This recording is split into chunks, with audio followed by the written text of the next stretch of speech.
Alright guys, what's going on? This is Ryan aka Canner and Clark, and in this video I want to talk about setting triggers and recognizing order flow patterns. Okay, and this video is going to be specifically in regards to ranges. Alright, so we're all familiar with patterns that appear in candlesticks, okay, that appear in market structure, but the patterns I'm talking about are a bit different. So here's just a basic image of our range. Alright, so in this case, this range occurred on heavy volume.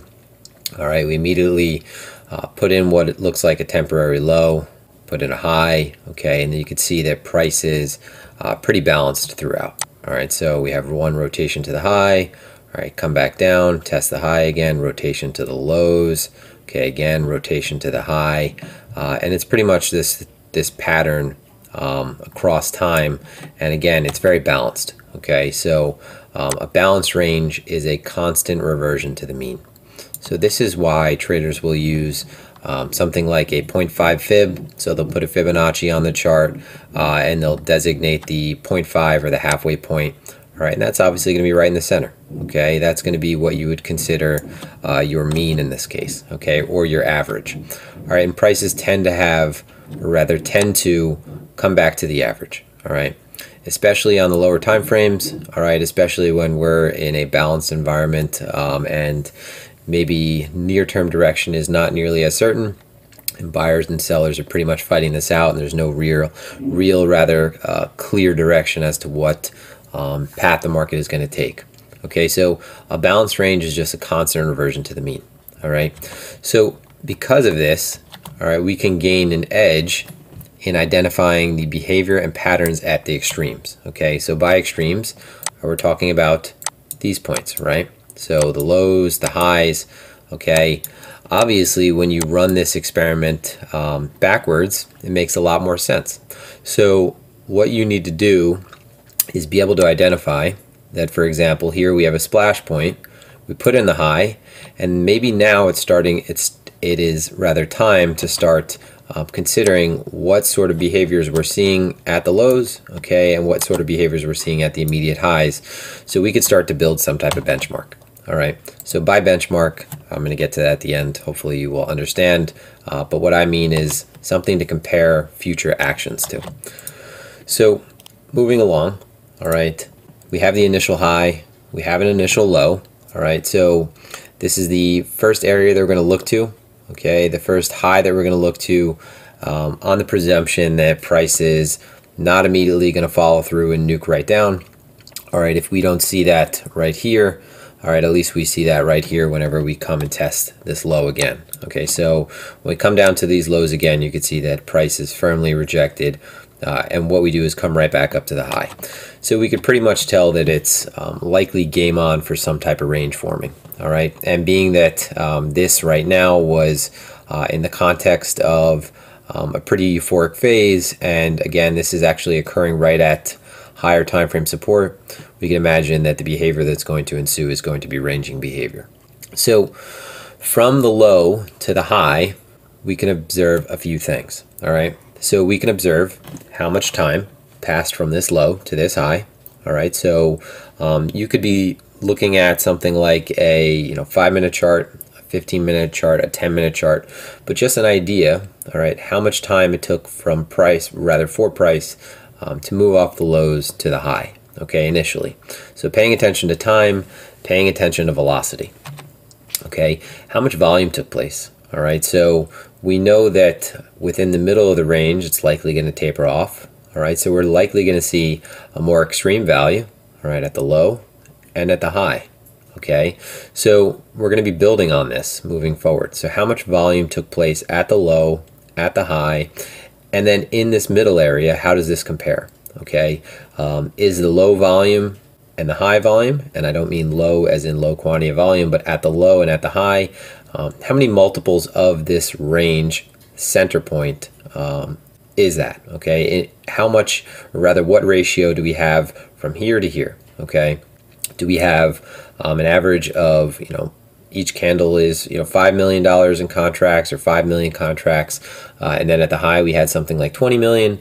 All right, we have to keep this in mind, okay, because we're going to use this moving forward.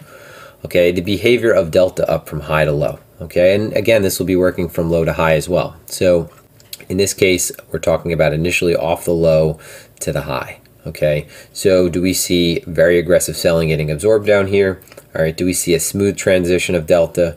Okay, do we see that initially towards the lows, buyers bid this up, and then we start to see a reversal of that? So do we see delta start to unwind? So initially we have lower time frame scalpers that are aggressively entering in at market, okay, for a bounce. Do we see that towards the high that they are starting to unwind their positions? So towards the high, do we start to see a drop off in that delta? Do we start to see negative delta? Do we start to see the cumulative volume delta start to dip? Okay, so what goes on in delta from this high, rather this low to this high? Okay, so again, we're going to be looking for extreme values. We're going to be looking for shifts in values. So one of the things that you'll likely notice on lower time frames, especially with scalpers, is that when they're getting in aggressively towards the move's top, they will begin to unwind positions. You'll start to see sellers take control, and you'll start to see a lot of aggressive sellers take control. So on the lower time frames, you're not necessarily going to see, that immediate CVD divergence. You'll start to see aggressive selling in anticipation that this type of correction after this sell-off is sell worthy. Okay, so you'll start to see that auction process occurs, and again, it gets bid up, and then sellers start to step in and buyers start to step off the gas here. Okay, so what do we see in the behavior of delta from low to the high? And we're just looking at this first rotation. Okay, now mind you, this first rotation is going to be a bit of an anomaly, right here at the low, because you have to imagine that the dump into this low was violent in this case. Okay, so you have to take into consideration what the preceding market structure is. Okay, it might take another low before you can really have any substantial information, or rather data, to base any further analyzation upon. Okay, so, and then momentum. All right, so from the low to the high, right? In this case, it's a low to the high. In another case, it might be from the high to the low if we just put in a high. Okay, but from the low to the high, all right, what are your observations in terms of momentum? Okay, so what's the velocity of this move? All right, is this bidding pressure that's occurring, all right, is this clear? You're looking at something like the tape. How fast is it moving? Are we seeing a ton of buying activity? Are we seeing a ton of follow through? So in this case, it doesn't hurt to look at something like the RSI, right? So especially if we're on the lower time frames, you'll see that when we're in a ranging environment, that the RSI extremes, okay, not just overbought or oversold, but the extremes will be useful. All right, so if we see that, if we're looking at the RSI, and in this case, say we have the RSI, we have it on the bottom of this chart, and we see right at this low, okay, that we have a very oversold value, okay, and then we more or less spend time in the middle, and then this move up here puts us very overbought, okay, moving these forward. All right, so if we're just going to extrapolate these moving forward, all right, we have an idea potentially of what our benchmark is, okay, for momentum, okay, at least in the beginning of this range. All right, and this is going to be way more useful when you're looking at these levels in the future, knowing exactly what this information is. All right, so what is the momentum in this move? All right, or what is the momentum from the low to the high? Okay, how would we describe it? Would we say that there is momentum at all? Okay, did we start to see the momentum tapered off? So did we start to see an immediate drop off in momentum? Did we have something, if we're looking at the higher time frames? Again, I don't have the time frames on this chart for this reason, so they could be interchangeable for examples.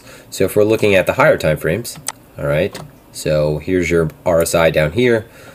Say we're looking at the move off the low, all right, so the move off the low initially started really strong, okay, and then the high was put in on a lower high. So we have this divergence in momentum. Okay, just looking at something like the relative strength index, which is actually a very useful tool. Okay, a lot of these tools get oversimplified and they catch a bad rap because they're indicators, but people in traditional markets use these all the time. Okay, so when you're using them in proper context with proper with other things that are useful as well, that might substantiate their case, rather the use of a tool that is, in this case, paying attention to momentum, given what we're looking for is to create some type of benchmark, noticing a divergence towards the highs can be useful, all right, especially when we're going to be trying to pay attention to what the behavior is at the tests that might follow.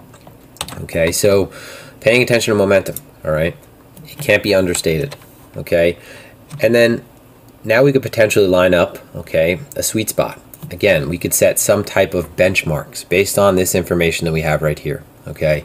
And of course, you know, this range can immediately break down. But what you need to do is try to establish some type of edge, okay? And in trying to establish an edge, compiling data like this is going to be useful, whether or not it's on the lower time frames or it's on the higher time frames. Okay, so now obviously we're going to be expecting some sort of repeat behavior to follow, okay? So from this, okay, let's say that the following rotation occurs. We have this move off the low, okay, and then the move down to the low, okay? So compared to the move up to the high, all right, what do we say about the move down to the low, okay, in terms of length, all right? So in terms of the amount of time that we auctioned from low to high and then from high to low, okay? So what we want to see is if there is some type of repeat behavior, all right, in this auctioning process, okay? Are these legs of similar length? And I mean by this, when we're looking at legs, all right, this is just one rotation from low to high. Okay, so what you can see is in this move, these rotations are pretty similar. All right, and this is exactly what we're trying to build a case for. All right, we're trying to use this as sort of the key moving forward, all right, in a balanced range. Okay, so this range ended up continuing on. Okay, so paying attention to this type of behavior is going to be very useful because what we're looking to do in a range is to fade the extremes. Okay, but we want to know what is potentially a mean reverting trade. Okay, what is fade worthy, or you know, we want to be able to step away, or in this case take a long or a short at the bottom when we see that there is a difference in behavior. Okay, maybe there's a reason to start believing that this will auction through, all right, or this will auction higher. Okay, so as the range progresses, okay, so now we're looking at, for example, this low. All right, so as the range progresses, okay, is volume similar at the highs and lows? Okay, now meaning we're going to need a sample size of at least 2 at this point. Okay, so we're looking at this high, okay, and then this high. All right, do we have similar volume at these highs? Okay, do we go from a period where we're trading 5 million contracts and then at the highs we put in 20 million before reversing? Okay, is there some type of exhaustive move? Okay, are these values similar? All right, is there a similarity in the unwind of delta? All right, so as we move from low to high, do we see that with both of these ranges, okay, we go from a large increase in delta off the lows, okay, to slowly a decrease in follow through, and then finally towards the highs we start to see aggressive sellers step in, okay, and those buyers step away. All right, so is there a similar unwind, okay, on these floor trades, okay, from floor to ceiling? All right, so do we see the similar pattern occurring in this range compared to this range in terms of delta? All right, and when I say unwind, all I mean is that the positions that say they get in aggressively off the low, as price moves up, you're going to see them likely trying to take profit fast. Okay, so they're not going to get front run. It's going to be difficult in a move up, especially if it's occurring on velocity, to get filled through the use of a limit order. So if I see that price is moving up towards the other side of the range, okay, and I took a trade right here and I didn't take profit in the center, with every tick up, all right, my reward is diminishing. Okay, my potential risk is increasing as I get further and further away from my entry. So what that means is as this window of opportunity closes, it's going to become more and more difficult, okay, if we're expecting the same behavior at the highs where we mean revert. So it will be difficult at this point for me to get out of my long position, all right, if I'm trying to use some type of passive means to exit that trade. Okay, so is there a similar behavior in delta from this rotation? Okay, or even if we're talking about, if we're just looking at rotations down, if we were looking at these rotations, right? So is there similar behavior in these rotations? Okay, now do we again see obvious divergences in momentum? So if we're looking at these ranges, okay, and we're just looking at them, and imagine that this is an RSI below. Okay, so here's the first range. That is not the tool I want to use. Here is the first RSI that we see.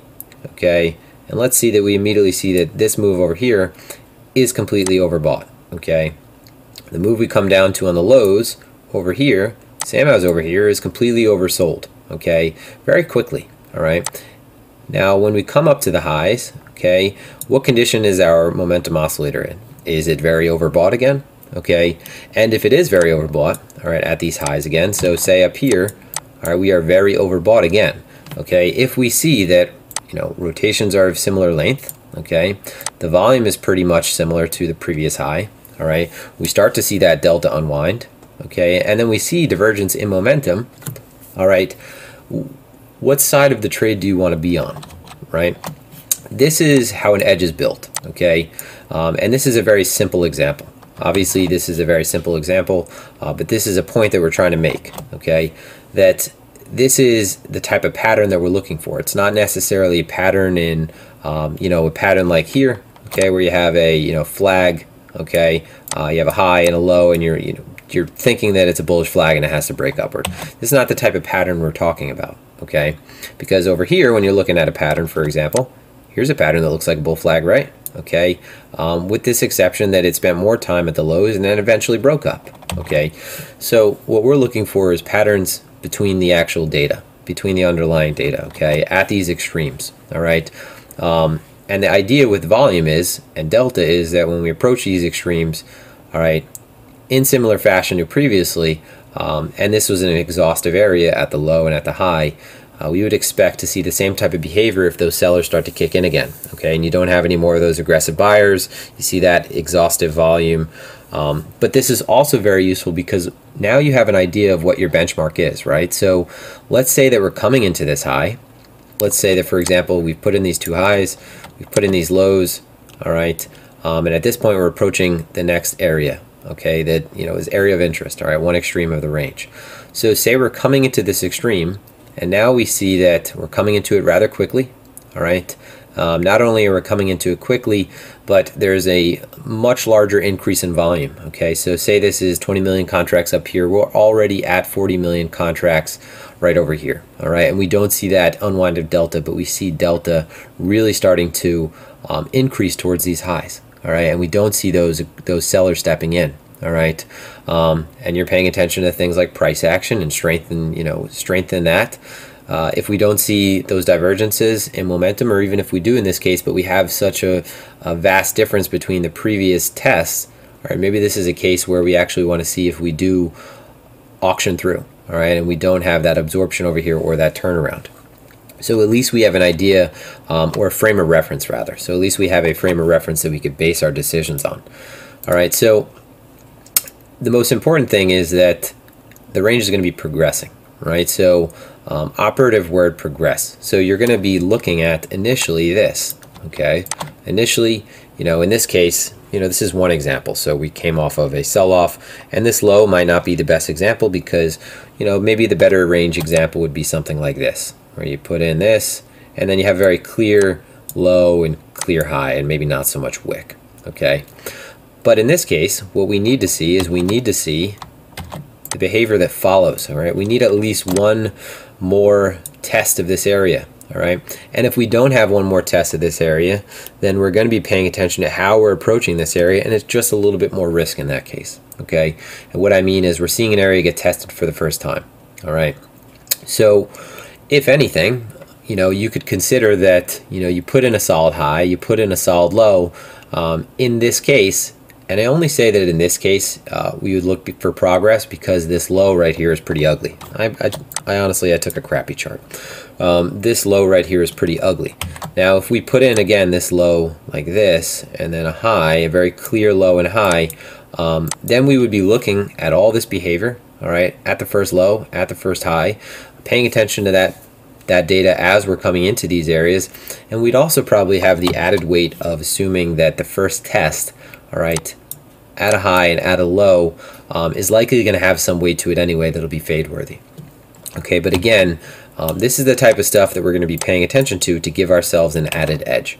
All right, so now looking at something like EXO charts, all right, the information is going to be obviously in the footprint bar statistics. Okay, so we're going to see that when you come off the lows, all right, there's an increase in volume down here. All right, we go from very negative delta. Okay, so sellers likely getting trapped down here. All right, we have that flush increase in delta. Okay, we go from 6.7 to 7.8. All right, we start to taper off a little bit as we're moving up. Okay, so we're starting to taper off a little bit. And what this means is maybe we're starting to see that unwind from scalpers at the low towards the midpoint. Okay, this is the low of the range, this is the mid, this is the high. Okay, we're starting to see that tapering off.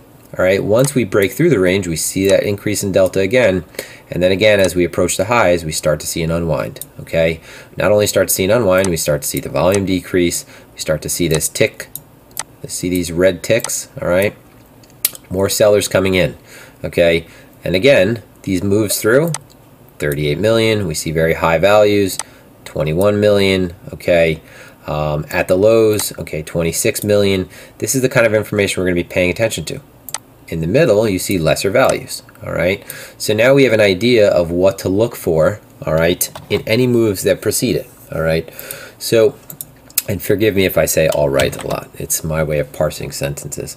And this is so I just moved along and said I might as well just say all right, okay, and just get it over with. So this is Sierra charts right here, and this gives a little bit more information than just what the footprint bar statistics on EXO Charts does. Okay, so this is the delta. I have the ask volume plus the bid volume. I have the ask volume, bid volume difference. All right, I have them individually, and then I have the number of trades, and this is my tick chart. So with this, it becomes a little bit more obvious because towards the highs, okay, the behavior that I see is that towards the highs and towards the lows, we see a shift in terms of bid volume versus ask volume. All right, so towards the highs, what we're seeing is more of that ask volume. All right, as asks start to get heavy up here, buyers are buying into this. Again, we start to see bid volume drop off. And towards the lows, what do we see? We see the exact opposite. All right, so we see these differences on this chart a little bit better because it does have these more advanced statistics. And again, these are exactly what I decided to put on the chart. There's about 30 others that you could put on that would probably take up half of this chart. All right, but it's way too much to pay attention to, obviously.